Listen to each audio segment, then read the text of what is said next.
ఇలా జగన్నాథుణ్ణి చూడగానే ఎంతమంది జనం ఉండనివ్వండి, ఎంత తోసేస్తూ ఉండనివ్వండి, మన దృష్టి ఎక్కడ ఉంటుంది? నలుగురిని చూసి ఈ చివరకున్నాడు ఈయనే జగన్నాథుడు. అదిగో ఆ పక్కన మధ్యలో సుభద్ర, అదిగో ఆ సుభద్రకి దగ్గరే సుదర్శనం, అదిగో సుభద్ర పక్కన బలరాముడు, తెల్లగా ఆయన ఉన్నాడు అని ఆ బయటికి వెళ్ళిపోయే లోపల కళ్ళతోటి తాగేస్తాం. చూపుల శ్రీపతి రూపము నాపోవక త్రావి త్రావి హర్షోద్ధరయ్యి వాపుచ్చి మందమధురాలాపంబుల పొగడ నదితి లక్ష్మీనాథున్ అంటారు పోతన గారు. నోటితో జుర్రుకు తాగేసినట్టుగా మధుర పదార్థాన్ని కన్నులతో జుర్రేసుకుంటాడు. మీ ఇష్టం వచ్చినంతసేపు ఉండండి అన్నారనుకోండి, మీరు అంత జుర్రుకునే అవకాశం తొందర మీకు ఉండదు. త్వర ఎప్పుడు ఉంటుందంటే అది చాలా మధుర పదార్థం. మీరు గబగబా ఎంత తాగగలరో అంతా ఒక 3 నిమిషాల్లో తాగండి అన్నారు అనుకోండి, ఇప్పుడు గబగబా జుర్రేసుకుని తాగేస్తారు. 3 నిమిషాలు అయితే పాత్ర అక్కడ పెట్టేయాలి. అప్పుడు మీరు ఇలా లోపలికి వెళ్ళి ఆయన వేదిక మీద గద్దె మీద కనపడుతుండగా పక్క ద్వారంలోంచి వెళ్ళిపోయే లోపల జుర్రేసుకోవాలి ఆయన రూపాన్ని.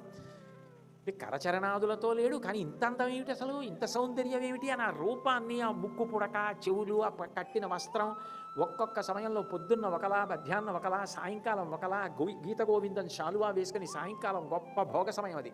అటువంటి సమయంలో ఉండే అలంకారం అవన్నీ చూసి మీరు కన్నులతో జుర్రేసుకుంటారు. ఆ కన్నులతో మీరు జుర్రుకుంటున్నప్పుడు మీకు తెలియదు, ఎందుకంటే మీరు మిమ్మల్ని చూసుకోరు. కానీ జగన్నాథుడప్పుడు మిమ్మల్ని చూస్తాడు.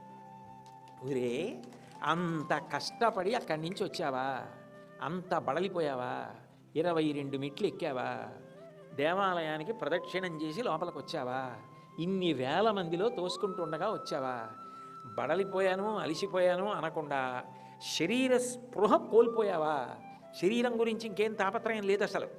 చేతులు ఇలా పెట్టి ఆ జగన్నాథుణ్ణి బాగా చూడాలి, బాగా చూడాలి, బాగా చూడాలని కళ్ళు పెద్దవి చేసి అలా ఆయన వంకే చూస్తుంటే అందరూ తోసేస్తుంటే యాంత్రికంగా వెళ్ళిపోతూ ఆయన అలా చూస్తున్నప్పుట ఆ ఆర్తిని ఆయన చూస్తాట. చూసి ఇంత బడలిపోయిన వాడివి, ఇంత డబ్బు నా కోసం ఖర్చు పెట్టి వచ్చిన వాడివి, ఇల్లు వదిలిపెట్టేసి పరిగెత్తుకొచ్చావే, ఏం తిన్నావో ఏం తినలేదో నన్ను చూసి ఇంత ఆనందపడిపోతున్నావా అని ఆ ముఖంలో ఉన్నటువంటి ఆనందమన్న మకరందాన్ని ఆయన తాగుతట. తాగి ఇప్పుడు నేను నీకేమివ్వాలరా, ఇంత నా కోసం పరిగెత్తుకొస్తే నీకు డబ్బు ఇవ్వనా, నీకు చిన్న చిన్న కోరికలా కాదు, నీ కోటాను కోట్ల జన్మల పాపములను దగ్ధం చేసి పారేస్తాను, నిన్ను నా యందు చేర్చుకుంటాను, నీకు ఇంతకన్నా ఏమి ఇవ్వాలి అంటట.